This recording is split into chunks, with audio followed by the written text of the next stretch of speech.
Hello बच्चों, मैं हूं अंकुश और हम पढ़ रहे थे डेफिनेट इंटीग्रेशन।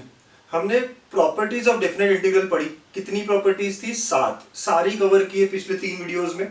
आज हम एक स्पेशल थ्योरम, बहुत ही इंपॉर्टेंट थ्योरम डिस्कस करेंगे, वो है लेबनिट्ज थ्योरम। अगेन ये साइंटिस्ट के नाम पे ही है, राइट? जो मैथमेटिशियन है उन्हीं के नाम पे ही है, ठीक है? तो लेबनिट्ज थ्योरम एक्चुअली इसको बहुत सारे लोग DUIS भी कहते हैं, that is differentiation under integral sign, ठीक है?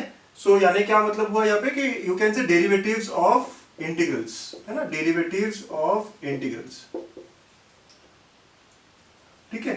सो डेरिवेटिव्स ऑफ इंटीग्रल्स ये हम देखने वाले हैं। ओके, चलिए ये सब हटा देते हैं फटाफट से। लेबनिट्ज थ्योरम है डिफरेंशिएशन और डेरिवेटिव्स ऑफ इंटीग्रल्स, ठीक है? ये आप लिख लो। सो क्या कहता है बेसिकली, इफ आई से if f of x is integral of small f of x, capital f of x जो है वो क्या है कि इसका इंटीग्रल है, ठीक है? पहला पार्ट, तो ये इंडेफिनिट इंटीग्रल है, then f dash of x will be nothing but f of x, correct? Right? अगर integration of f of x, small f of x दिया है मैंने, दोनों अलग अलग फंक्शन है, ठीक है? ये कैपिटल वाला है, तो हम कह रहे हैं अगर इसका इंटीग्रेशन ये है तो differentiation will be like this, correct? Okay, तो ये इंडेफिनिट वाली बात होगी। If capital f of x is integral of f of x dx but from a to b, a to b। अब ये a और b दोनों ही कांस्टेंट है, तो ये दोनों ही कांस्टेंट होने के कारण ये f dash of x जो आएगा डिफरेंट इंटीग्रेशन का, वो क्या हो जाएगा? 0 हो जाएगा। क्यों? हमने देखा है ना, जब भी दोनों कांस्टेंट होते हैं तो अल्टीमेटली जब वैल्यू पुट करते हो आप, तो क्या होता है? ये कांस्टेंट वैल्यू आती है, न्यूमेरिकल वैल्यू आती है, तो डेरिवेटिव क्या होगा? 0 हो जाएगा। अब लेकिन इसका थर्ड फॉर्म, ये सबसे इंटरेस्टिंग फॉर्म है, ठीक है? ये दो फॉर्म समझ में आ रहा है कि जब हम इनडेफिनिट इंटीग्रेशन कर रहे हैं तब तो बस क्या हो गया, इंटीग्रल साइन चला गया, ठीक है? लेकिन अगर हम a से b, a और b दोनों कांस्टेंट है, तो आंसर क्या होगा? 0 होगा। लेकिन थर्ड फॉर्म, अगर हम कहें कि capital f of x integration तो है f of x dx का, लेकिन जो लिमिट है ना, अब लिमिट जो है वो वेरिएबल है। यहाँ पे लिमिट क्या थी? कांस्टेंट थी, यहाँ लिमिट जो है वेरिएबल है। लेट अस से limit is from g of x to h of x। अब g of x h of x मतलब मैं एग्जांपल से समझाऊंगा आपको, लेकिन आप पहले समझिए कि क्या कहता है ये थ्योरम, ठीक है? तो हमारा लिमिट क्या है? लिमिट वेरिएबल है। यहाँ पे लिमिट कांस्टेंट था इसलिए आंसर 0 आ गया इसका डेरिवेटिव, क्योंकि ये पूरा कांस्टेंट आ गया। लेकिन यहाँ पे लिमिट हो गया वेरिएबल, तो इस केस में कैसा होगा? तो देन बच्चों बड़ा इंटरेस्टिंग बात होता है, f dash of x will be equal to, आपको क्या करना पड़ेगा? लेट अस से ये f of t dt ले लेते हैं ना, थोड़ा बेटर समझने के लिए। f of t dt है ना, f of t dt ऐसा है, ओके? तो ये जब हम सॉल्व करेंगे इसका इंटीग्रेशन, तो अपर लिमिट रखोगे, लोअर लिमिट रखोगे, तो वो आंसर जो फंक्शन आएगा वो x में ही रहेगा, करेक्ट? ओके सर, ठीक है? तो इसका डेरिवेटिव क्या होगा? तो put upper limit instead of variable, मतलब ये हो जाएगा f of h of x, ठीक है, into h dash of x। समझिए बात को। आप क्या करोगे? जहां जहां वेरिएबल है t है, t, वहां आप अपर लिमिट पुट करोगे, तो अपर लिमिट पुट किया आपने, तो f of h of x हो गया, into differentiation of upper limit minus वैसे ही put lower limit instead of the variable into differentiation of lower limit, ऐसा हो जाता है बच्चों ये, है ना? फिर से समझिएगा, फिर से एग्जांपल में तो आपको समझ में आएगा ही आएगा, लेकिन यही अगर समझ जाते हो तो बहुत अच्छी बात है। तो जहां जहां हम लोग देखो t के रिस्पेक्ट में कर रहे हैं इंटीग्रेट, तो ये जो भी इंटीग्रेशन होके आया और फिर हम अपर लिमिट लोअर लिमिट रखेंगे, यूजुअली ऐसे अप्रोच होता है, बट डायरेक्ट अप्रोच है। लेबनिट्ज ने कहा मैं डायरेक्टली इसका आंसर कह सकता हूं, और डायरेक्टली आंसर क्या है कि अपर लिमिट जो है वो पुट करिए इंस्टेड ऑफ वेरिएबल, तो ये f of h of x हो जाएगा into h dash of x minus, अब वैसे ही लोअर लिमिट पुट करिए इनटू लोअर लिमिट का डेरिवेटिव, डिफरेंशिएशन, ठीक है?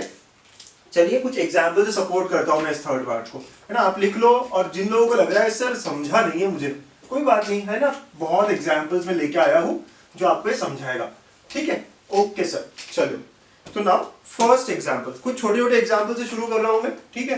पहला एग्जांपल है हमारी थ्योरी को सपोर्ट करता हुआ, कि हम कहेंगे if capital f of x is equal to, if capital F of x is equal to x से x square 2t dt, ऐसा है, ठीक है? तो then find f dash of x, मुझे क्या करना है? यहाँ पे f dash of x निकालना है, राइट? तो यहाँ कहा है कि find f dash of x। बच्चों इसको दो मेथड से कर सकते हैं, तो दोनों मेथड में बताऊंगा। पहला मेथड तो सर ये डायरेक्ट इंटीग्रेबल है, तो क्यों हम ज्यादा मेहनत करें? तो capital f of x will be equal to, right? Direct integration हो सकता है। चलिए यहाँ पे पहले एक स्टेप में जो दिया है वो लिख लेते हैं, ओके? अगर मैं इंटीग्रेट कर रहा होता तो 2 बाहर और ये t स्क्वायर बाय 2 आ जाता, फिर मैं अपर लिमिट लोअर लिमिट लगाता, ठीक है? ये और ये कैंसिल, तो it would have been t square, अब अपर लिमिट लोअर लिमिट लगा रहे होते आप, ओके? सो ये हो जाता है x power 4 minus x square, ये मेरा कैपिटल एफ ऑफ एक्स है। तो एफ डैश क्या आता है, इसका डेरिवेटिव। सर बड़ा आसान सा था ये question, 4x cube minus 2x। Yes, इसका आंसर ऐसे ही आना चाहिए। तो ये हमारा यूजुअल अप्रोच है जो हम अभी तक कर रहे थे। यहाँ पे इंटीग्रेशन पॉसिबल है तो बड़े आराम से हमने कर लिया, ठीक है। अच्छा, लेकिन अगर मैं लेबनिट्ज थ्योरम यूज करना चाहूँ तो सेकेंड मेथड है मेरा यूजिंग लेबनिट्ज थ्योरम, है ना। और आपको समझना है इसी क्वेश्चन में कि लेबनिट्ज थ्योरम होता क्या है, ठीक है। इसी क्वेश्चन में आपको समझना है बच्चों लेबनिट्ज थ्योरम क्या है। तो ठीक है, यहाँ पे क्या दिया हुआ है सर मुझे, capital F of x is equal to 2t dt from x to x square. तो लेबनिट्ज ने क्या कहा, लेबनिट्ज ने ये कहा कि जहां जहां वेरिएबल है, यहाँ पे सिर्फ t है ना, उसकी जगह पहले अपर लिमिट रखिए। तो f dash of x according to Leibniz is 2, तो ऐसे रखा जहां पे t है वहां x square into differentiation of upper limit, into differentiation of upper limit. जहां जहां t है आपने ऊपर का लिमिट रखा तो t की जगह x स्क्वायर रखा, into derivative of x square minus again जहां जहां लोअर लिमिट मतलब t की जगह लोअर लिमिट रखेंगे into derivative of lower limit, है ना। समझिए बात कैसी बोला कि जहां जहां t है वहां पे x स्क्वायर रखो, तो 2 into x square into differentiation of upper limit minus 2 into lower limit रखा into differentiation of lower limit. अब देखिए क्या हुआ, 2x स्क्वायर और ये 2x है सर, करेक्ट, माइनस 2x और ये 1 है, ठीक है, बढ़िया। तो ये आ गया मेरा 4x क्यूब माइनस 2x। क्या कहते हो, यही आंसर है? Yes sir. तो मतलब लेबनिट्ज भी हमें वही आंसर दे रहा है जो हम यूजुअल अप्रोच से कर रहे थे। ओके, तो सर यूजुअल अप्रोच से क्यों नहीं लिया, लेबनिट्ज से क्यों लिया? धीरे धीरे एग्जांपल में समझेगा कि लेबनिट्ज तो बेटर है ना, यूजुअल अप्रोच से लेबनिट्ज बेटर है। लेकिन मैं पहला एग्जांपल इसलिए बता रहा हूं आपको कि देखो आपको भरोसा होना चाहिए ना भाई, लेबनिट्ज का मैं अगर प्रूफ नहीं बता रहा हूं तो एटलीस्ट एक एग्जांपल से बता देता हूं कि हम नॉर्मल अप्रोच से कर रहे हैं, वही लेबनिट्ज से करेंगे वही आंसर है, ठीक है। लेबनिट्ज है क्या, है ना, ये समझना है आपको। चलिए और समझाता हूँ, एग्जाम्पल तो बहुत से आएंगे, आप लिखते रहिएगा, है ना, सारा ये लिखते रहिएगा। चलो सेकंड एग्जाम्पल आप ट्राई करो खुद से थोड़ा करने का, ठीक है। चलिए F of let us say if capital F of x is equal to, यहाँ पे मैं कुछ ले लेता हूँ, let us say root of sine T D T ले लिया और इसका लिमिट है, अगेन इसका कुछ लिमिट लेते हैं x से लेके एक्स स्क्वायर, अगेन यही लिमिट लेते हैं और आपको बोल दिया जाए कि what is F dash of x, है ना, यहाँ पे भी पूछ लिया जाए कि what is F dash of x। तो देखें क्या होगा, करोगे ट्राई खुद से? अच्छा, मेथड 1 से अगर मैं करने करता कि भाई इसका इंटीग्रेशन वगैरह करो तो ये बहुत बड़ा हो जाता बच्चों, है ना। तो लेबनिट्ज क्या कहता है कि भाई आपको इंटीग्रेशन करने का कोई टेंशन नहीं लेना है इसका। अगर आपको मैं कहता पहले इसको इंटीग्रेट करो फिर सॉल्व करो, ये बहुत बड़ा क्वेश्चन बन जाता। तो लेबनिट्ज का यूज करेंगे तो मैं कहूंगा let us use directly Leibniz theorem, है ना, लेबनिट्ज थ्योरम यूज करते हैं। तो क्या कहा लेबनिट्ज ने, इसने क्या कहा कि एफ डैश ऑफ एक्स क्या होगा, पहले अपर लिमिट पुट करोगे, कहा जहां जहां पे टी है, तो टी कहां पे, साइन टी था तो साइन एक्स स्क्वायर हो जाएगा into differentiation of upper limit, into differentiation of upper limit minus जहां पे टी है वहां आप लोअर लिमिट रखेंगे into differentiation of lower limit. Okay, तो ये एफ डैश ऑफ एक्स हो गया, एफ डैश ऑफ एक्स क्या हो गया, root of sine of X square into 2x minus root of sine of x into ये 1 है। तो ये हमारा डेरिवेटिव आ गया बच्चों। तो एफ डैश ऑफ एक्स हमने डायरेक्टली निकाल लिया, ठीक है। अगर आगे और कुछ पूछा होता तो हम निकाल लेते हैं, ठीक, इतना आसान है ना। एक और क्वेश्चन ताकि थोड़ा क्लियर ही हो जाए आप लोग।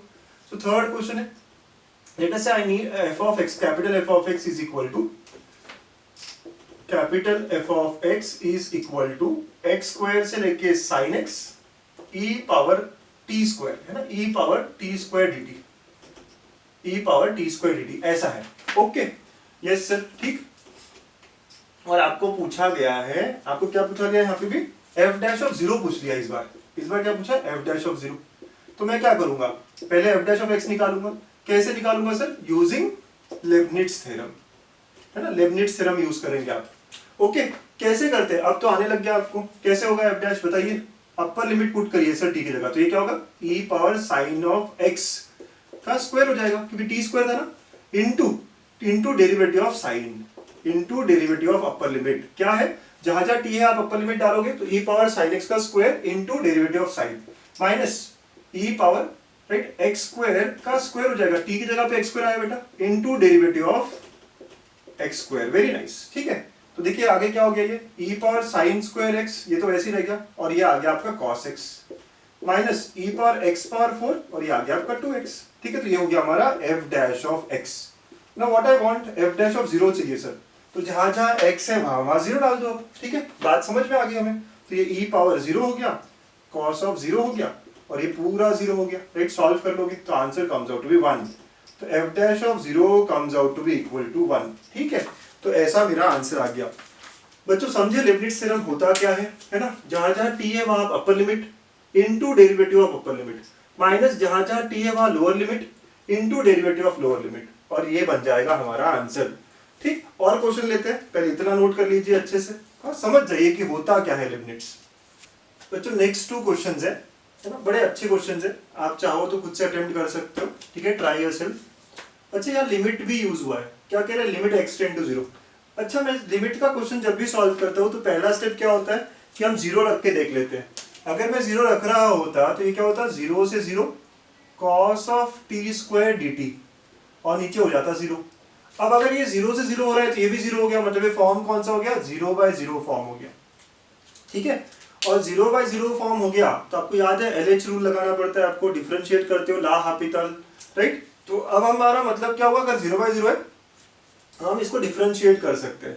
अच्छा तो बिफोर भी डिफरेंशिएट ना, पहला स्टेप आपको क्या करना चाहिए, बेटर है divide by x multiply by x करके, ये क्या हो जाएगा सर, ये 1 हो जाएगा, लिमिट एक्सटेंड टू 0, राइट, ये 1 हो जाएगा। मतलब मेरा क्वेश्चन क्या हो गया ये, है ना, नीचे यूवी रूल लगाने से तो अच्छा है, ये sin x को मैंने कैसे हटाया, divide by x multiply by x करके, हमें आता है इतना, ठीक है। और ये ऊपर हो गया 0 से लेके x square cos of t square dt divide by x square, अभी भी 0/0 फॉर्म तो है। अब हम क्या करेंगे, डिफरेंशिएट करेंगे, क्योंकि ये यूवी रूल सॉरी क्या है ये, राइट, LH रूल लगाएंगे हम लोग, राइट। सो LH रूल लगाएंगे, डिफरेंशिएट करने वाले हैं। तो अब क्या करें यहाँ पे, सर ऊपर का डिफरेंशिएशन कैसे होगा, तो लेibniz थ्योरम लगाना पड़ेगा। तो कैसा होगा बेटा ऊपर का डेरिवेटिव, तो आपने क्या करना है, इसको cos ऑफ t की जगह पे x स्क्वायर आएगा, तो x स्क्वायर, राइट, उसका square into differentiation of x square, ठीक है, माइनस लोअर लिमिट 0 रखोगे और इनटू डेरिवेटिव, तो ये तो कांस्टेंट है ना, तो इसका डेरिवेटिव 0 ही आने वाला है, ठीक है। अगर लिमिट कांस्टेंट है तो उसका डेरिवेटिव 0 आने वाला है, पता है बात। और ये क्या होगा सर, डिफरेंशिएशन इसका 2x हो गया, राइट। हमने क्या यूज किया है, LH रूल ना, LH ला हपिता, जो हमें लिमिट्स पे यूज करते हैं। 0/0 फॉर्म आ रहा है तो मतलब इसको अलग से डेरिवेटिव लो, इसका अलग से, और इसका डेरिवेटिव लेते वक्त हमें क्या यूज करना है, लेibniz थ्योरम, ठीक है बेटा। तो इसका डेरिवेटिव एक बार देखना चाहोगे, यस सर, cos ऑफ जहां t है वहां x स्क्वायर रखेंगे अपर लिमिट, राइट, तो उसका square into differentiation, okay sir, बहुत अच्छा। चलिए तो यहाँ पे फिर से लिमिट एक्सटेंड टू 0, ऐसी बात है। सर इसको पहले सिंप्लीफाई कर दें, तो ये क्या हो जाएगा, ठीक है, आप इसको बाद में सॉल्व करेगा, ठीक है, पहले यही कंप्लीट करें। तो ये क्या हो जाएगा सर, तो ये cos of x power 4 into 2x, ठीक है, ये ऐसा हो गया, डिवाइड बाय 2x है, limit x tend to 0, okay, ये 2x कैंसिल, तो it is equal to now limit x tend to 0 cos of x power 4 by 1 है। अब अगर आप रखोगे तो ये क्या होगा, cos ऑफ 0 हो जाएगा, so the answer of this is equal to 1। तो ये जो हम लिमिट इवैल्यूएट करना चाह रहे थे, इसका आंसर क्या आ गया, 1 आ गया ना। बड़ा आराम से सॉल्व होने वाला क्वेश्चन है, लेकिन पहले कभी आपने देखा हो तो आपको लगेगा यार कैसे करूं, इसका इंटीग्रेशन कैसे होगा, मुझे आता ही नहीं है, राइट। ऐसा नहीं है, इसका इंटीग्रेशन करने की जरूरत ही नहीं है, लेibniz ने इतना आराम से हमें बना दिया है ना, ये जो थ्योरम देखिए इतना आराम करा दिया है, right. It all gets very simple because of Leibniz, ठीक है बच्चों। तो समझे, एक बार देखना है, यस सर। तो ये क्या होगा, ये 0/0 फॉर्म है, पहले इसको कैसे हटाया, डिवाइड और मल्टीप्लाई बाय x करके, sin x by x 1 होता है when limit is extend to 0, okay. फिर ये क्वेश्चन बन गया, यहाँ के अपर लिमिट इनटू डेरिवेटिव, नीचे का डेरिवेटिव अलग, ठीक है, and then we got our answer required. चलिए ऐसा ही एक और क्वेश्चन है हमारे पास, आप खुद ट्राई कर सकते हैं, ठीक है ना, आपके लिए ही एक और क्वेश्चन दिया है मैंने जो आपको ट्राई करना चाहिए। सो क्या कहता है क्वेश्चन, फंक्शन डिफरेंशिएबल है f of 2 f dash of 2 सब दिया हुआ है, देन लिमिट एक्सटेंड टू 2, है ना, आपको ये करना है। अच्छा ये इंटीग्रेशन किसके रिस्पेक्ट में, t के, तो सर ये क्या फिर x - 2 जो है वो क्या होगा, बाहर निकल जाएगा, क्योंकि इंटीग्रेशन t के रिस्पेक्ट में है ना, तो इसके लिए x जो है वो कांस्टेंट की तरह बिहेव करेगा, तो ये क्या होगा 1/x - 2 बाहर, और इंटीग्रेशन सिर्फ t वाले टर्म पे होगा, 4t³ dt, ठीक है। अब कुछ लोग कहेंगे सर इसको हम इंटीग्रेट भी कर सकते हैं ना, कर सकते हो, बट क्यों करें हम इंटीग्रेट, राइट। ये क्वेश्चन कैसा हो गया, लिमिट x टेंड टू 2, ठीक है, 6 से लेके f ऑफ x, है ना, 4t³ dt divide by x - 2, ऐसा हो गया क्वेश्चन। अच्छा सर अगर 2 रखता हूं मैं तो नीचे तो 0 होता है, ठीक है, 2 रखने पे नीचे 0 होता है, क्लियरली दिख रहा है आपको। ऊपर क्या होगा, 6 से लेके, what is f of 2, f of 2 भी 6 है, क्या आप समझ रहे हो, लिमिट कहां से जाएगी, 6 से लेके 6 तक जाएगी, मतलब ऊपर भी 0 हो गया।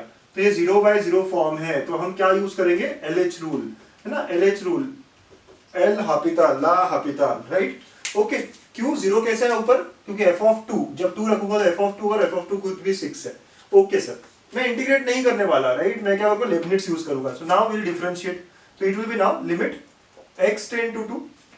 अब अपर लिमिट रूप रखोगे t की जगह पे, तो ये होगा f(x) का क्यूब, ठीक है, क्या होगा, f(x) का क्यूब, ठीक है, into differentiation of upper limit which is f(x) minus lower limit रखोगे, और लेकिन लोअर लिमिट का डेरिवेटिव क्या होगा, 0, तो लोअर लिमिट अगर कांस्टेंट है तो वो सीधा 0 ही आएगा, और नीचे हो जाएगा 1, ठीक। अब 2 रखोगे तो answer will B 4 into f(2) का क्यूब इंटू f'(2), तो 4 इंटू ये क्या होगा सर, ये 6 दिया है ना, तो 6 का क्यूब हो जाएगा इंटू 1/48, ठीक है, 4 इंटू 6 इंटू 6 इंटू 6, 1/6 इंटू 8, ठीक है, एक 6 गया, ठीक है सर।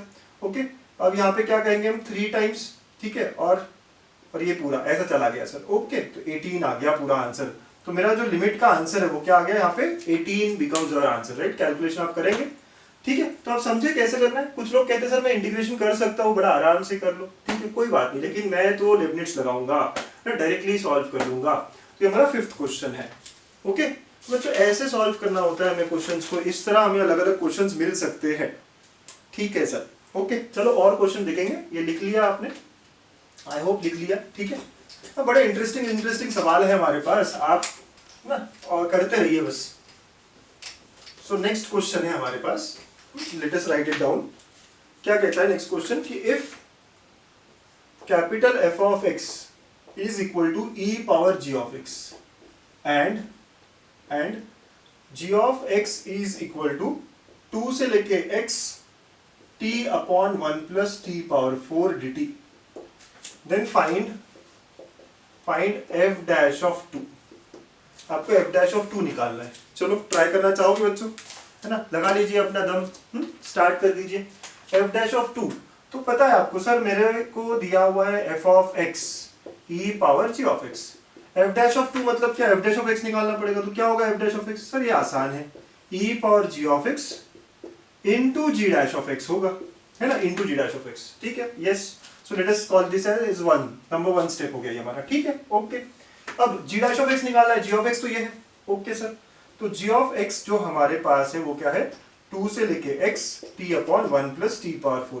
अब कुछ लोग कहेंगे सर मुझे इंटीग्रेशन आता है इसका, ठीक है, अगर आप मेहनत करना चाहते हो तो कर लो, है ना, आप इंटीग्रेशन करना चाहते हो तो कर लो, लेकिन हमारे पास क्या लेबनिट्ज थ्योरम है ना, तो हम कुछ इंटीग्रेट नहीं करेंगे, हम क्या करेंगे, लेबनिट्ज रूल, लेबनिट्ज थ्योरम यूज करेंगे, ठीक है। तो g' निकालने के लिए क्या कहता है ये सर, g' क्या हो जाएगा, तो यहाँ डेरिवेटिव करते वक्त अपर लिमिट रखना पड़ेगा, तो it will B x/1 + x⁴ into derivative upper limit which is 1 minus lower limit constant है तो वो तो 0 हो गया। अच्छा सर, तो g' आ गया, तो therefore now f' will be equal to e⁻g(x) into g' बोला था आपको, राइट, फ्रॉम 1, तो ये आ गया आपका f'(2) बोला है ना आपको, e⁻g(2) इनटू g'(2) हो जाएगा। नाउ e⁻g(2) क्या होगा, तो g(2) अगर आप देखें तो लिमिट क्या होगी, 2 से लेके 2, तो कहना है से फ्रॉम हियर सर g(2) जो है लिमिट 2 से लेके 2 है, राइट, और ए फंक्शन, तो दस the answer will B 2, yes sir, है ना, g(2) 0 आएगा, right, sorry the answer will be 0, right. अगर आप लिमिट 2 से 2 ही रख रहे हो, राइट, अगर आपका लिमिट 2 से 2 हो रहा है तो आंसर क्या होने वाला है, 0 होने वाला है, तो g(2) तो 0 हो गया। व्हाट विल बी g'(2), यहाँ देखा सर आपने, तो 2/1 + 2⁴ हो जाएगा, तो 1 × 2/17, तो मेरा आंसर आ गया 2/17, ये f'(2) हो गया। बड़ा ही सिंपल है ना, अब लगने लगा आपको सिंपल, यस सर, बड़ा आसान लगने लगा है, पक्का है ना। कैसे किया आपको समझ में आया, राइट, क्या किया सर, मुझे f'(2) पूछा था, इसका डेरिवेटिव मुझे पता है, ठीक है, ऐसा होता है। अब g' कहाँ से निकालेंगे, तो g दिया है, उसका डेरिवेटिव इंटीग्रेशन किए बिना ही मैं लेबनिट्ज रूल, लेबनिट्ज थ्योरम यूज करके डेरिवेटिव बता गया। ओके, अब 2 रखना है आपको, तो g(2) क्या आएगा, तो सर यहाँ 2 रखना पड़ेगा, 2 से 2, तो answer will be 0। Okay, so the complete answer comes out to be equal to 2/17। Okay बच्चों, ऐसा हमारा ये क्वेश्चन था, आप नोट कर लीजिए इसको। और एक क्वेश्चन करेंगे, बड़ा डिफरेंट और अच्छा क्वेश्चन लगता है मुझे नेक्स्ट, है ना, आप इसको लिख लीजिए पहले बच्चों। Question number 7, capital f(x) is equal to t/1 + t² dt, ठीक है, इंटीग्रेशन इज फ्रॉम 1/e से लेके tan x एंड 1/e से लेके cot x है, ठीक है, और इंटीग्रल मतलब किसका है 1/t into 1+t square dt, ठीक है। ओके, आपको बताना है f dash of x equal to 0। Next time से आपको ऐसा दिया नहीं होगा ना f डैश ऑफ x वगैरह वगैरह, तो आपको समझना पड़ेगा, राइट। देखो कैसा स्ट्रक्चर है, 1/e से tan, 1/e से cot, ओके, थोड़ा समझना पड़ेगा क्या करेंगे आप, ठीक। तो f डैश ऑफ x निकालते हैं। सर लेबनिट्ज थ्योरम यूज करूंगा मैं, करेक्ट, यस, लेबनिट्ज ही यूज करने वाला हूं मैं। तो f डैश ऑफ x क्या होगा, अपर लिमिट पुट किया आपने जहां जहां पे भी t है, तो ये हो गया 1 + tan square into differentiation of tan x, okay, minus नीचे तो कांस्टेंट है तो वो 0 ही हो गया क्योंकि उसका डेरिवेटिव अल्टीमेटली 0 ही आएगा, ठीक है, प्लस यहाँ पे भी आपने अपर लिमिट पुट किया तो 1/cot x into 1 + cot square x into differentiation of cot x, ठीक है, ऐसा आएगा। और अगेन लोअर लिमिट कुछ आएगा क्या, नो, क्योंकि 1/e तो रखोगे, ठीक है, लेकिन डेरिवेटिव लेना है ना उसका आगे, ठीक है सर। तो f डैश ऑफ x क्या हो गया, it will be nothing but tan x upon sec square x हो गया 1 + tan स्क्वायर x, और ये भी sec स्क्वायर x है, ठीक है। फिर उसके बाद में ये तो हो गया खत्म, ये हो गया नीचे plus, okay, 1/cot x into ये cosec स्क्वायर x हो गया, और ये होता है minus of cosec square x, इसका derivative, correct. sec square cancel, cosec square cancel, तो ये आ गया tan x, ये माइनस, और 1/cot भी क्या होता है, tan x होता है, तो therefore f dash of x 0 आ गया, ठीक है, ओके, सब बराबर कर दिया सर हमने। f dash of x is 0, और अगर f डैश ऑफ x 0 है मतलब f ऑफ x क्या होगा सर, कांस्टेंट होगा, it will be some constant k, ठीक है। तो I can say f of x will be equal to, I can say f of x is equal to some k, मतलब constant होगा। अच्छा, मतलब जो भी वैल्यू हो वो हर जगह क्या होगी, हर पॉइंट पे सेम होगी, करेक्ट, यस। तो f of x will be constant, जिसका डेरिवेटिव 0 होता है वो फंक्शन क्या होता है, कांस्टेंट फंक्शन होता है, ठीक है, यही बात हो गई। तो अब वो कांस्टेंट फंक्शन निकालने बोला है बेटा हमें, ठीक है, यहाँ तक की बात तो पक्का समझ में आई, लेबनिट्ज थ्योरम अब आने लगा है। अब मैं कैसे निकालूं, सोचो कैसे निकालूं। कांस्टेंट का मतलब क्या है कि हर वैल्यू पे it will be same. So what I understood is, we know now कि f of x is k, मतलब for any x value f of x will be, है ना, k, ऐसी बात होगी, कैपिटल f ऑफ x, ठीक है। So capital f of x is equal to k, बराबर। कोई भी वैल्यू कह रहे हो ना आप, तो चलिए क्या करते हैं, 1/e सेम है, अपर लिमिट भी सेम करते हैं। चलिए निकालते हैं व्हाट इज f ऑफ π/4।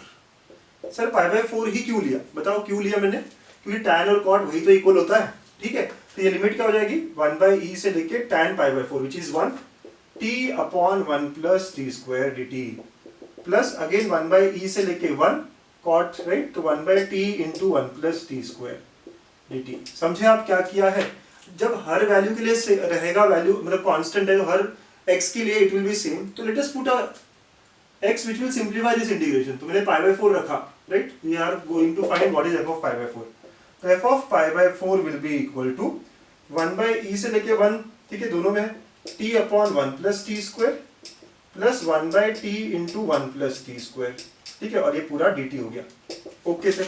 चलो अब थोड़ा सा ना आप क्या करोगे, 1 + t स्क्वायर कॉमन निकालोगे, ठीक है, तो ये हो गया आपका f of π/4 is equal to 1/e से लेके 1, ठीक है। तो आप देखो क्या किया, 1/1 + t स्क्वायर कॉमन निकाला, तो क्या बचा सर, या t बचा या 1/t बचा, t + 1/t dt, ओके, ऐसा बच गया, बहुत बढ़िया। अब इसको भी आप सिंप्लीफाई कर देंगे, तो 1/e से लेके 1 प्लस, ये देखो अब क्या हो रहा है ऊपर सॉल्व करके, तो t square + 1 upon t into 1 + t square dt आ गया, कैंसिल, तो 1/t बचा, 1/t का इंटीग्रेशन क्या होता है, log t, limit is from 1/e से लेके 1, तो ये आ गया log 1 minus log of 1/e, ठीक है, ऐसा हो गया सर, बहुत अच्छे। तो अब क्या होगा, तो log 1 तो 0 होता है, और ये हो गया पूरा पूरा आपका log ऑफ e। कैसे सर, आप देखो ये भी करके, ठीक है, ओके, माइनस है तो ये log e बन गया, तो log e is nothing but 1। तो f ऑफ π/4 अगर 1 बन गया, तो I can say f of x constant है, तो f of x is nothing but 1, ठीक है। तो हमारा जो आंसर आया f ऑफ x का, वो क्या आएगा, 1 आएगा। Also find f of x, अगर π/4 पे 1 है तो कांस्टेंट है ना, हर जगह पे वो 1 ही रहेगा, तो therefore f of x is nothing but 1। ऐसे हम इसको सॉल्व करके आंसर लेके आ गए, ठीक है। तो समझा हमने क्या किया, सबसे पहले तो हमने देखो, हम क्वेश्चन अगले बार जो ना डायरेक्ट f ऑफ x पूछेगा, तो आपको समझना है पैटर्न क्वेश्चन का कि यार इसका डेरिवेटिव 0 था, मैंने किया हुआ क्वेश्चन है, इसलिए मुझे पैटर्न पता चल गया आराम से। और फिर f ऑफ x कैसे निकाला मैंने, by putting any value, okay. चलिए आप नोट करिए, अच्छा क्वेश्चन है ना, मार्क करिए इसको, अच्छा क्वेश्चन है, पूछा हुआ क्वेश्चन है, राइट, जेई में पहले आया हुआ क्वेश्चन है बच्चों, ठीक, नोट कर लीजिए आप प्लीज। बच्चों नेक्स्ट हेडिंग लगा लीजिए वलीज फॉर्मूला, जिसको रिडक्शन फॉर्मूला है लेकिन वलीज, राइट, अगेन मैथमेटिशियन के नाम पे है ये। क्या कहता है ये, हमने रिडक्शन फॉर्मूला ऑलरेडी देखा है इंडेफिनाइट के वक्त। तो in is equal to sine power nx dx, आपको याद है इसका फॉर्मूला? यस सर, क्या था? Minus of sine power n minus one X into cos X by n plus n minus one upon n in minus two, ऐसा था reduction formula, correct? Okay, अच्छा, अगर मैं अब इसको डेफिनाइट में कन्वर्ट करूं, 0 से पाई बाय 2 ऐसा लिमिट दूं, आयन में तो लिमिट आ गया, तो आयन माइनस 2 में भी आ जाएगा। यहाँ पे आपको लिमिट देना पड़ेगा, upper limit lower limit, correct? Okay sir, अब यहाँ पे जब आप अपर लिमिट लगाओगे तो देखिए क्या होगा, पाई बाय 2 रखा आपने तो ये तो 1 हो गया और ये 0, तो ये अपर लिमिट के कारण 0 हो गया। लोअर लिमिट 0 रखोगे तो अगेन ये क्या होगा, 0, क्योंकि साइन 0 0 होता है, मतलब ये 0 हो जाएगा। Therefore I can say in will be equal to n minus one upon n I n minus two, ऐसा हो जाएगा। जैसे हम लिमिट लगाते हैं ये सारी बात ऐसी होगी, ठीक? ओके, समझ में आया ना बेटा? ठीक है, लास्ट टाइम इंडेफिनाइट था तो ऐसा आंसर था, अब डेफिनेट में हम लोग यहाँ लिमिट लगाएंगे। सेकंड, ऐसे आपको याद है tan के लिए भी हमारे पास था tan पावर nx। tan का रिजल्ट क्या था बेटा, आपको याद होना चाहिए ये सब रिजल्ट्स, है ना? in plus in minus two is equal to tan power n minus one X upon n minus one, ऐसा था। ओके, तो ये इंडेफिनाइट हुआ ना। अगेन मैं यहाँ पे इसको डेफिनेट कर दूं, कुछ लिमिट लगा दूं, तो यहाँ पे मैं लगाता हूँ 0 से लेके पाई बाय 4, ठीक है? जो लिमिट लगा है यहाँ पे क्या लगा है, 0 से लेके पाई बाय 4, ऐसा लिमिट आ गया। ओके, तो लिमिट अब आयन में है लिमिट, तो आयन माइनस 2 में भी लिमिट आएगा, तो यहाँ पे आपको लगाना पड़ेगा 0 से लेके पाई बाय 4। अपर लिमिट रखोगे tan पाई बाय 4 क्या होता है, 1 होता है सर। लोअर लिमिट 0 पे 0, तो ये आ गया 1 अपॉन n माइनस वन। तो देयरफॉर tan के लिए क्या बन गया कि sir in plus in minus two is equal to 1 upon n minus one, right? लेकिन यहाँ लिमिट है 0 से लेके पाई बाय 4। तो ऐसे ही आप नेक्स्ट कॉट, है ना, सेक, कोसेक, सब के लिए आपको सारे फॉर्मूले शो मैंने लिखवाए थे, डेफिनाइट इंडेफिनाइट करते हो, राइट? तो आप यूज कर सकते हो। ओके, चलिए, तो ये आपका पहला, दूसरा, राइट, रिडक्शन फॉर्मूला जो बेसिक हम यूज करते हैं। और लेकिन अगर मैं इसको सॉल्व करता ना, जैसे मेरे पास आयन इक्वल टू ऐसे सब आया, सॉल्व करते जाऊंगा तो बड़े इंटरेस्टिंग रिजल्ट्स आएंगे, जो वलीज ने ना एक शॉर्टकट, एक बेसिक फॉर्मूला में, बहुत ही अच्छा फॉर्मूला में कन्वर्ट किया है। इसका प्रूफ ना बताते हुए मैं डायरेक्टली रिजल्ट बताता हूँ। तो वलीज का जो काम है ये थर्ड फॉर्मूला में दिखता है, 0 से पाई बाय 2, लिमिट हमेशा क्या होनी चाहिए, 0 से pi by 2, sine power nx, है ना, या m लिख दो, sine the power nx cos power nx dx। यहाँ पे m और n नेचुरल नंबर या फिर होल नंबर का हो, राइट? 0 से इन्फिनिट, मतलब समझ रहे हो ना आप क्या है? नेचुरल नंबर लिख देता हूँ मैं, ठीक है? नेचुरल नंबर लिख लेता हूँ, m और n क्या है, नेचुरल नंबर है। तो अगर इंटीग्रल इस टाइप का है तो इसका आंसर, है ना, अकॉर्डिंग टू वलीज, इसका आंसर डायरेक्ट आंसर देता है। ये इतना बढ़िया है ना, ये देखिए, न्यूमरेटर डिनोमिनेटर दो चीजें होगी, ठीक है? अब इसका आंसर क्या होगा बच्चों, समझिए ना, बहुत इंटरेस्टिंग फॉर्मूला बनाने वाला हूं मैं यहाँ पे। तो अब ऊपर में m है, जो भी पावर होगा यहाँ m होगा, तो ये चालू होगा m माइनस वन, फिर next m minus three, alternate चलता रहेगा, m माइनस फाइव, ऐसा चलता रहेगा। कहाँ तक, जब तक 2 और 1 नहीं आता, राइट? अब बताऊंगा मैं एग्जांपल में कैसा हो गया ये, ठीक है? तो ये हो गया हमारा न्यूमरेटर का पहला पार्ट। वैसे ये चालू होगा n माइनस वन से n minus three, n minus five, ये भी कब तक चालू होगा, जब तक कि 2 और 1 नहीं आता, 2 और 1 पे एंड हो जाएगा। डिवाइड बाय नीचे m प्लस n से स्टार्ट होगा, तो m प्लस n, फिर अल्टरनेट, मतलब कि m plus n minus to, m plus n minus four, ये भी कब तक चलेगा, जब तक कि 2 और 1 नहीं आता, ठीक है? डिनोमिनेटर हो गया मेरा, इनटू k, ठीक है? ये आंसर होगा वेयर k क्या है sir, where k is equal to, k is either pi by 2 और 1। पाई बाय 2 कब होगा, जब m n both even integers और even natural numbers, right? Both even.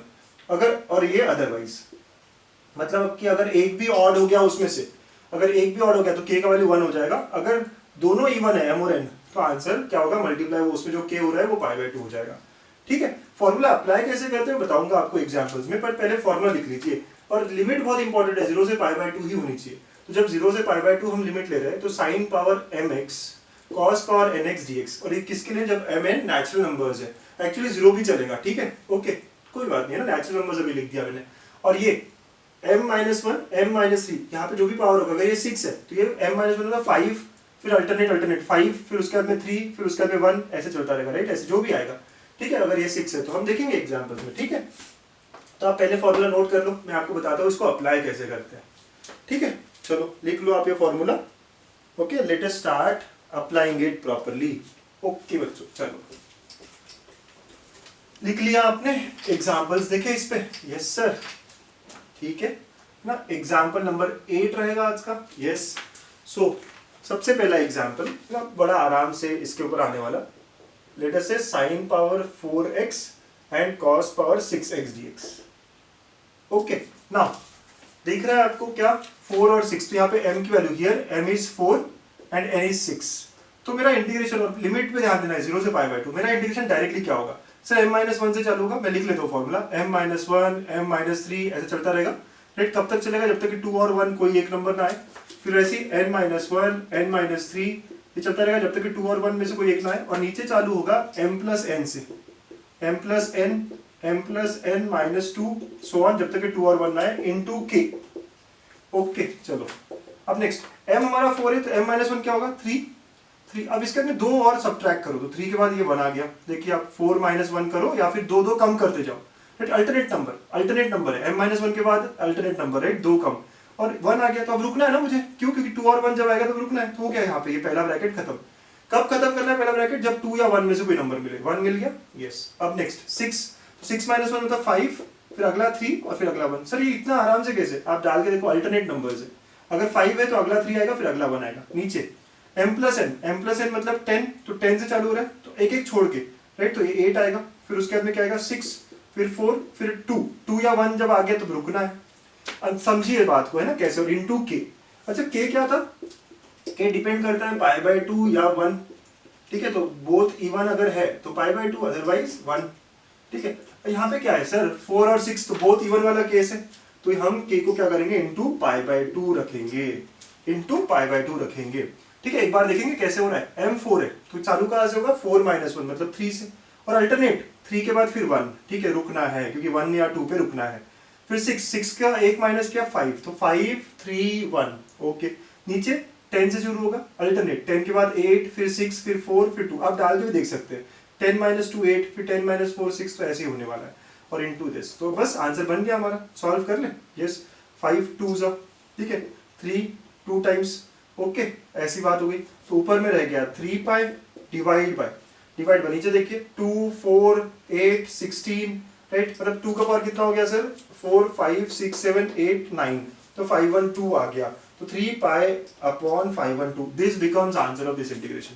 अगर आप यही इंडिफरेंट में करते तो आपको पता है दोनों इवन हायर एंगल में कन्वर्ट करो, बहुत सारी मेथड देखिए, बट ये लिमिट 0 से π/2 मतलब डेफिनाइट, और डेफिनाइट में बड़ा इंटरेस्टिंग, बड़ा आराम से ना सिंपल बना दिया इसको। ठीक, ओके, लिख लो। अब तो ऐसे क्वेश्चन आप आराम से कर लोगे, करेक्ट? यस, चलिए देता हूं मैं आपको और क्वेश्चन करने के लिए, आप करके देखिएगा। थोड़ा थोड़ा वेरी तो करेंगे क्वेश्चन को। ओके, 9th क्वेश्चन, 0 से π/2 सिर्फ साइन का ही टर्म है, sin पावर 5। तो सिर्फ साइन का टर्म है, ठीक है, कोई बात नहीं, मतलब वो जो है दूसरा पावर, वो दूसरा लेना ही नहीं है, ये m की तरह ही ले लो। तो m-1 से चालू होगा, मतलब क्या होगा सर? 4 2, बस रुकना है, डिवाइड बाय, नीचे क्या होगा? एडिशन, तो 0 + 5 5 से चालू होगा, तो 5 × 3। अच्छा, ऑड है ना ये, तो इंटू 1 हो गया, करेक्ट? 5 × 3 × 1। फिर से बताइए सर, ये नहीं समझ में आया मुझे। ऊपर किससे होगा? m-1 m-3 ऐसा होगा, और n वाले टर्म्स ही नहीं आएंगे बेटा। ठीक है, और नीचे में m+n से ना, तो सिर्फ m, क्योंकि n तो ही नहीं, फिर m+n-2, ठीक है, ऐसा हो जाएगा ये। Okay, into k। आप समझे? अब n के टर्म्स ही नहीं आएंगे, n के टर्म्स हमें लिखने ही नहीं है।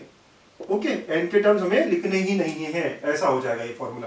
तो 5, तो ये हो गया 5 - 1 मतलब 4 2, रुकना है, नीचे 5 3 रुकना है, ठीक है, 1 पे। तो आंसर हो गया 8/15। ओके, इतने आराम से हमने सॉल्व कर दिया। अगर मैं यही इंडिफरेंट में कर रहा होता तो काफी मेहनत लगती। तो मेरा आंसर क्या आ गया? 8/15 आ गया बच्चों, ठीक है। ओके, चलिए और क्वेश्चन। यस, और एक क्वेश्चन देखें। यस सर, और एक देखते हैं, 10th क्वेश्चन आज का। तो इंटीग्रेशन ऑफ 0 से π x into sine power 5x cos power 6x dx, ये हमारा नेक्स्ट क्वेश्चन है। सोचो आप कैसे सॉल्व करते हैं, ट्राई दिस वन। सर ये x एक्स्ट्रा है, तो हमें पता है कैसे रिमूव करते हैं। अच्छा, आपने ध्यान दिया लिमिट पे भी 0 से π है, हमें क्या चाहिए? 0 से π/2। कौन सा रूल लगाना चाहिए हमको? Queen rule. x हटाने के लिए तो हम क्वीन या किंग दोनों को भी लगा सकते थे, बट हम क्वीन क्यों लगा रहे हैं? हमें लिमिट क्या चाहिए? वलीज फॉर्मूला लगाने के लिए लिमिट होनी चाहिए 0 से π/2, तो आधा करना है ना लिमिट, यस सर। तो क्वीन रूल क्या था, आप भूल गए? चलो मैं याद दिला देता हूँ। एफ ऑफ एक्स जब 0 से 2a इंटीग्रेट कर रहा होता है तो 0 से a F of x plus F of 2a minus x dx, ऐसा हो जाता है ये, ठीक है। This is queen rule, yes sir. Okay, चलिए लगा यहाँ पे, ठीक है। ये होगा 0 से लेके π/2, आधा लिमिट हो गया। पहले F of X as it is, तो इसको एज इट इज रखना है, तो x sin power 5x cos power 6x as it is रहा ये, तो एफ ऑफ एक्स हो गया प्लस 2a माइनस एक्स, तो 2a क्या है यहाँ पे, पाई है, तो पाई माइनस एक्स करना पड़ेगा, तो ये हो गया पाई minus x into sine power 5 पाई minus x into cos power 6 पाई माइनस एक्स, ठीक है। और ये dx आ गया, ठीक बच्चों, ओके। ये पूरे पे dx है, पूरे पे, अभी एक और ब्रैकेट नहीं लगा रहा मैं, बट आप समझ गए। अच्छा, what is sine pi minus X? Sir sine of pi minus X क्या होता है, साइन एक्स होता है। Cos of pi minus X क्या होगा, माइनस कॉस एक्स होता है, लेकिन पावर 6 है, तो ये भी ठीक है, क्या हो जाएगा, सिंपली कॉस हो जाएगा। तो ये हो गया हमारा 0 से π/2 x sine power 5 cos power 6 plus pi minus x, और ये हो गया साइन पावर 5 और एक कॉस पावर 6, ठीक है। ओके, बहुत ही बढ़िया हो गया ये, बड़े आराम से है ना, सिंप्लीफाई हो गया ये, ठीक है। साइन पावर 5 और कॉस पावर 6 जो है वो कॉमन निकाल लो, 0 से π/2 x plus pi minus x, है ना, ऐसा हो गया।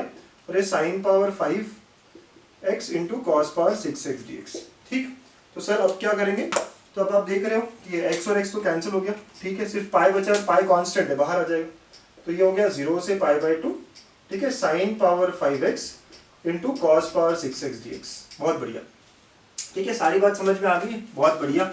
अब इसके बाद क्या, सर 0 से π/2 और फिर साइन कॉस है पावर nm, ठीक है, तो सब पता है हमें, वलीज फॉर्मूला लगेगा। मेरा आंसर क्या होगा, पाई इंटू, अब वलीज फॉर्मूला, ये 5 है, ठीक है, देखिए 5 है तो ये 4 से चालू होगा, 4 इंटू 2, राइट, यही रुकना पड़ेगा 2 या 1 में, क्यों n-1 या m-1 से चालू होता है, यहाँ 6 है तो ये 5 से चालू होगा, 5 इंटू 3 इंटू 1 डिवाइड बाय, इन दोनों के एडिशन से नीचे चालू करेंगे तो 11 9 फिर 7 फिर 5 फिर 3 फिर 1, ठीक है। अच्छा, इंटू के होता है ना, इंटू के, तो यहाँ पे क्या होगा, इंटू 1 होगा। सर ये सब समझ में आने लगा है मुझे, डायरेक्टली कर रहा हूँ, ठीक है, राइट। 5 मतलब यहाँ पे 4 2 6 मतलब यहाँ 5 3 1 और नीचे एडिशन से m प्लस n, ठीक है, ओके। आप देखते हो क्या, इतना और इतना तो कैंसिल हो गया, ठीक है, बहुत ही अच्छा। तो ऊपर में आ गया 8 पाई, नीचे हो जाएगा 99 इंटू 7, ठीक है, तो 99 इंटू 7 करना है, राइट, तो 63 और फिर 693, तो दिस इज आवर आंसर, ये हमारा इंटीग्रल का आंसर है 8 पाई अपॉन 693, ठीक है। देखा आपने कितना आराम से हमने किया, हमें x रिमूव करना था तो हमें पता है रिमूवल ऑफ x कैसे होता है, हमने किया हुआ क्वेश्चन है, और उसके अलावा यहाँ लिमिट भी आधी करनी थी, ठीक। तो ऐसे सॉल्व करना होता है इन क्वेश्चंस को, ठीक है। चलो बहुत बढ़िया है ना, पूरी बात समझ में आ गई। तो इस वीडियो में क्या देखा, दो बातें पढ़ी है, लेबनिट्स जो कि एक बहुत स्पेशल रूल है, और साथ में ही हमने वलीज, वो भी अपने आप में बहुत स्पेशल है, बहुत इंटरेस्टिंग कर देता है क्वेश्चंस को, ठीक है। तो आज का सेशन यही एंड करेंगे विद अ स्टार क्वेश्चन, ठीक है, एक स्टार क्वेश्चन देता हूँ, आज का सेशन हम यहाँ पे खत्म करते हैं। तो स्टार क्वेश्चन क्या है आज का, तो क्वेश्चन है इंटीग्रेट 0 से a square minus x square power 5/2 dx, ठीक है। और आपके ऑप्शंस है, पहला ऑप्शन मतलब A option 5 π/32, 5 pi a power 6/32, 5 pi a power 6/34 और 3 पाई a पावर 6/32, ठीक है। ये चार ऑप्शन है आपके पास, ठीक है, 5 π/32, 5 पाई a power 6, okay okay, and 3 pi, right, 0 से a square minus x square power 5/3। अच्छा सर कर लूंगा मैं, हिंट बता दूं, चलो बता देता हूँ, है ना। क्या हिंट है यहाँ पे, put x equal to a sine theta, है ना, ये हिंट है आपके लिए, राइट। तो बस आगे करिएगा और बताइएगा कौन सा आंसर करेक्ट आता है, कौन सा रूल आप अप्लाई करेंगे, क्या होगा, ठीक है। तो डेफिनेट इंटीग्रेशन की प्रॉपर्टीज हो गई, लेबनिट्स रूल कर लिया, राइट, फिर उसके बाद वलीज फॉर्मूला कर लिया, बचा क्या, एस्टिमेशन ऑफ इंटीग्रल्स, ये एक टॉपिक है जो अगले वीडियो में देखेंगे, लिमिट एज सम, ये भी देखना है हमें आगे, ठीक है। तो please stay connected, thank you.